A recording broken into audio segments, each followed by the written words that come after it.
Go ahead, dear brother. Okay, thank you, Adam. And indeed, welcome to everyone worldwide. And I do pray that what I have to share with you will help you with your thoughts, because I know that many people struggle, of course, about Christians and war and the stand we should take, stands we shouldn't take. And as Adam said, so this is the concluding part of this brief overview, and it is brief because there are so many side issues that go with it. But I will endeavor just to give you direction in which to move. And as you move in that direction, may God open pathways for you to help others as well who do struggle with these very real issues. And so in this final session, I want to again consider why, as Christian Zionists, ICEJ believe that the war of swords of iron is a necessary war. In session one, we considered how we should address suffering, pain, loss, war, and so on. And theologically, that is what is called theodicy.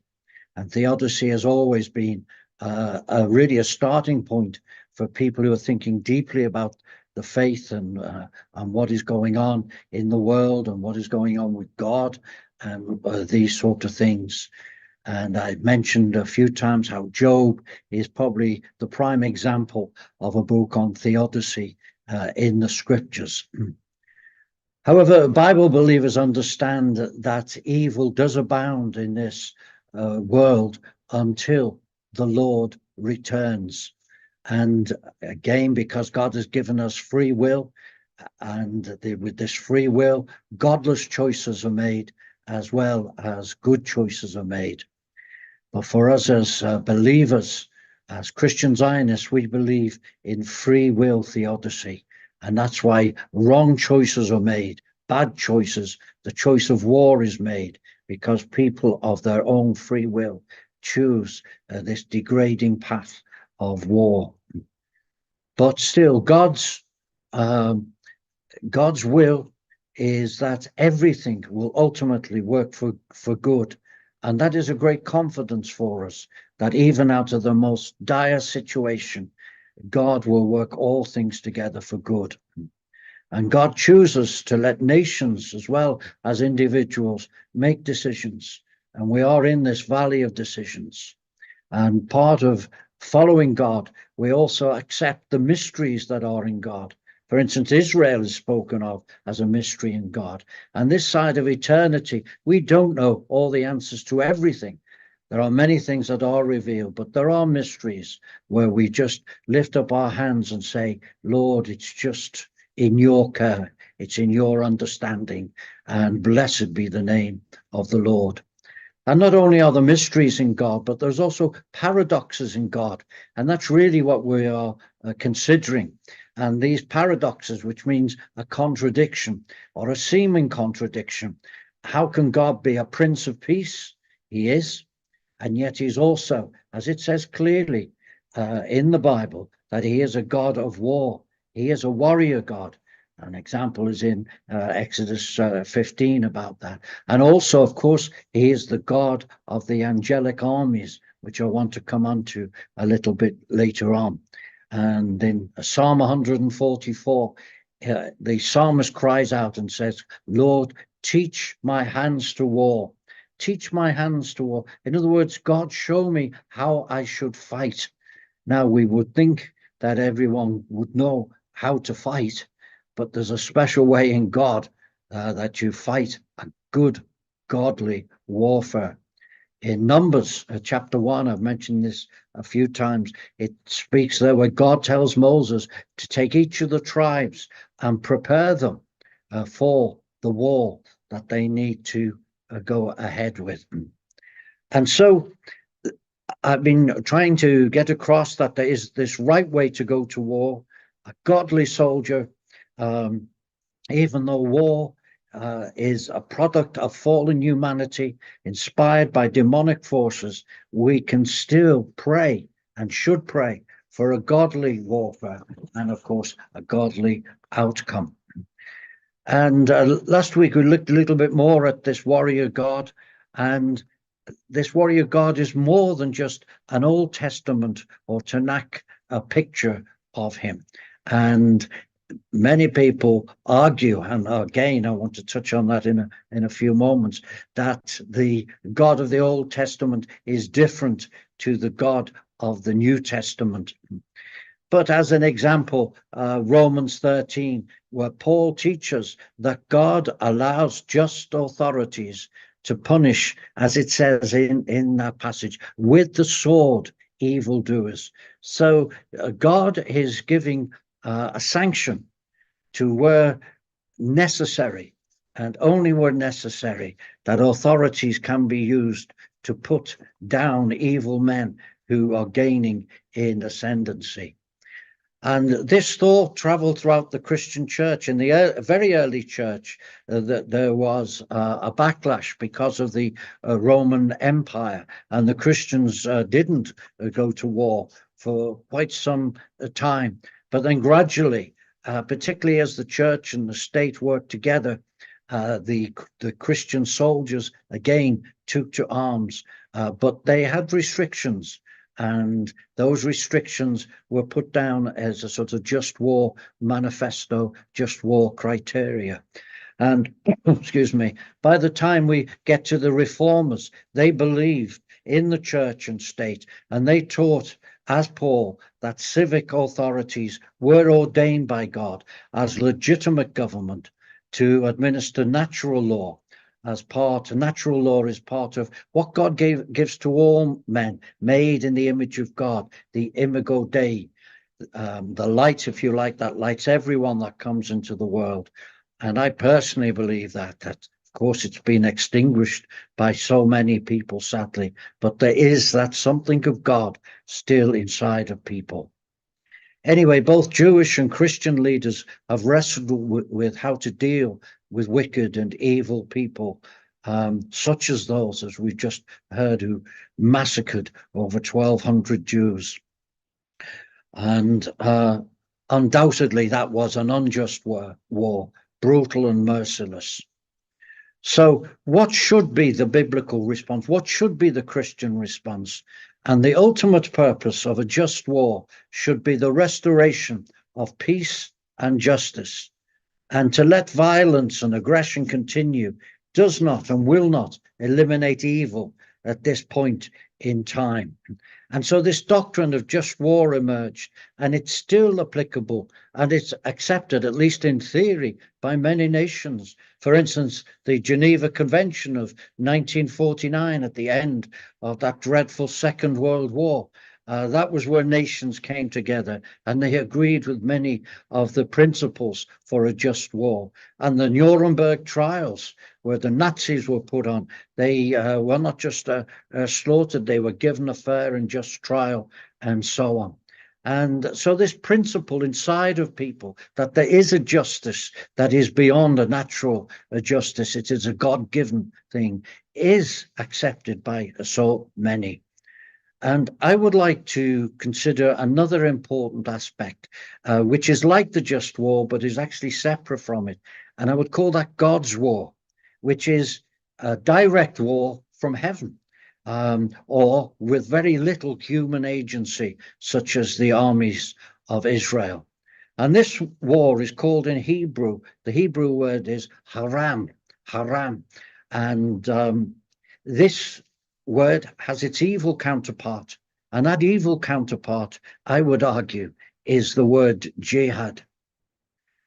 Now, one of the first heretics that the Christians rejected was a man called Marcion, and Marcion couldn't handle the paradoxes of God, and he taught that the God of the Old Testament, the Tanakh, was not a true God.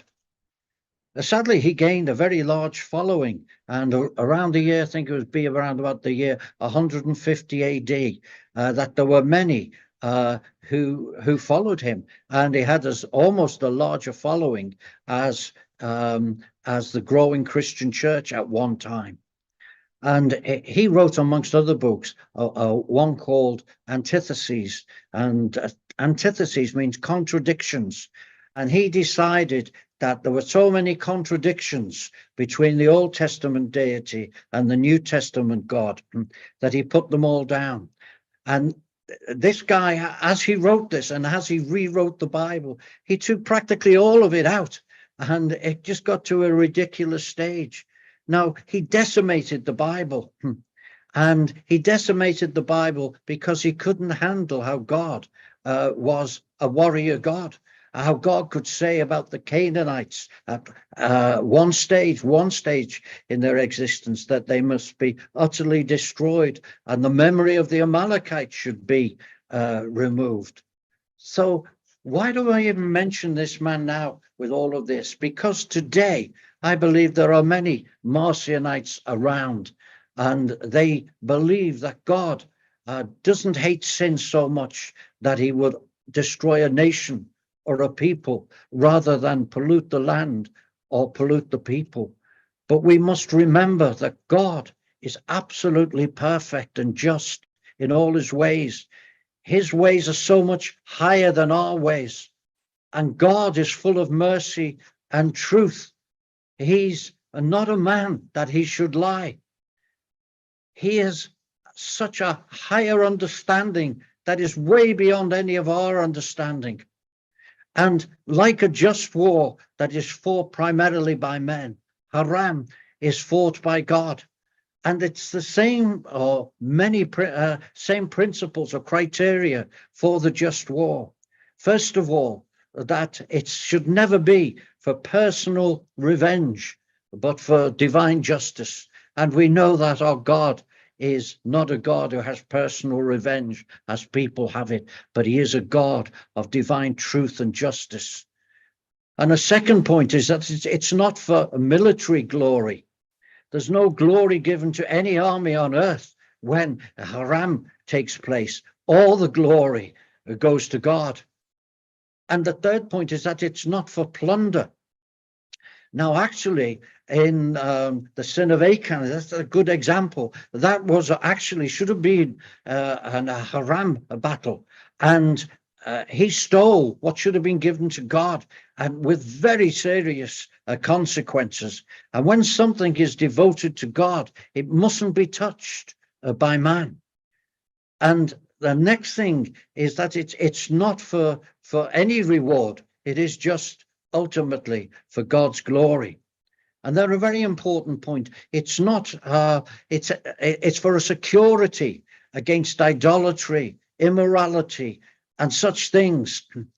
And God is saying that the final point is that it brings up, God brings it about because the enemy has been filled up with the measure of iniquity. When the Canaanites were judged, it was because the cup of iniquity was full, and it was flowing over with all these godless, idolatrous practices into Israel itself, and certainly into the surrounding nations.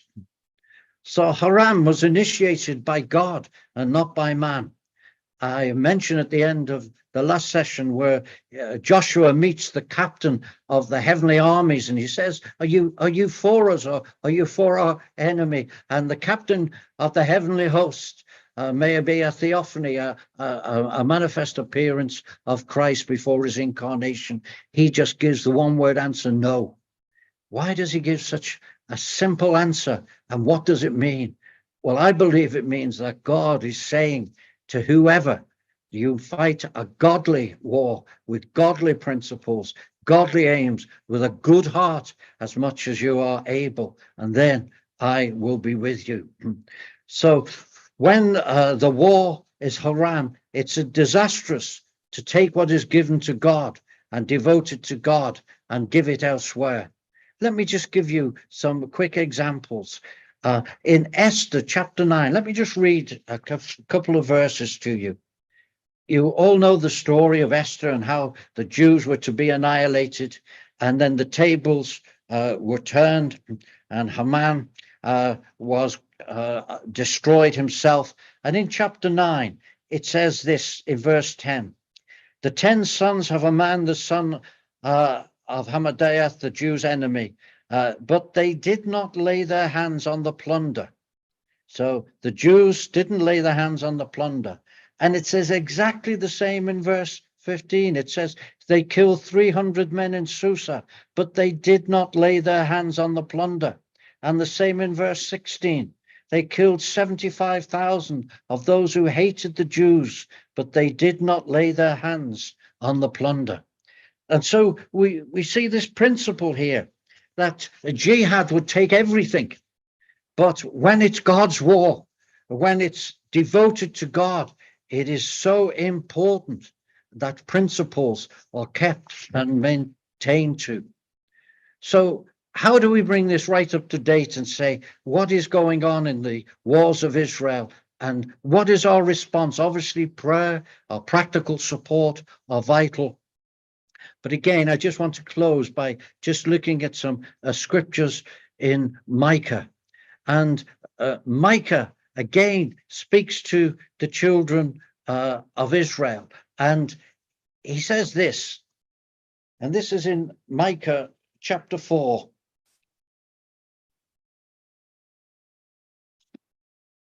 And I'm just going to read from verse 11. It says, and now many nations have been assembled against you, O Israel, who say, let Israel be polluted. Let our eyes gloat over Zion. But they do not know the thoughts of the Lord, and they do not understand his purpose. For he has gathered them like sheaves to the threshing floor.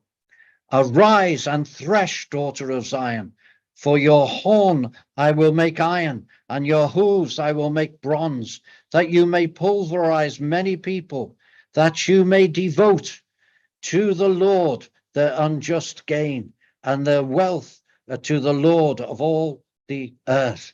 This is God's war when it seems as though Israel is going to be annihilated. And if they keep true to God and call unto him, and if we keep praying and believing, a mighty victory will happen.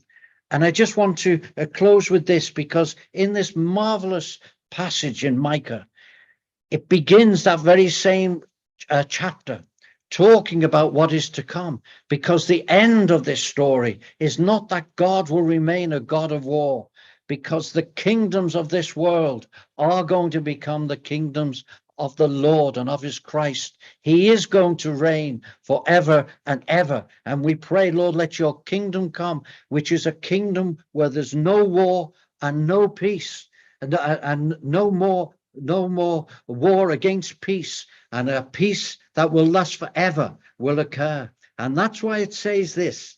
And I close with this wonderful passage again in Micah at the beginning of that chapter 4. It says, and it will come about in the last days that the mountain of the house of the Lord will be established as the chief of the mountains. It'll be raised above the hills, and the peoples will stream to it. Many nations will come and say, come, let us go up to the mountain of the Lord, to the house of the God of Jacob, that he may teach us his ways, that we may walk in his paths. For from Zion will go forth the law, even from the word of the Lord from Jerusalem. He will judge between the people and render decisions for mighty distant nations. They will hammer their swords into plowshares, their spears into pruning hooks. Nation will not lift up sword against nation, and never again will they train for war. Each of them will sit under his vine, under his fig tree. No one will make them afraid, for the mouth of the Lord of hosts has spoken this. Though all the peoples walk each in the name of his God, as for us, we will walk in the name of the Lord our God forever and forever. Amen.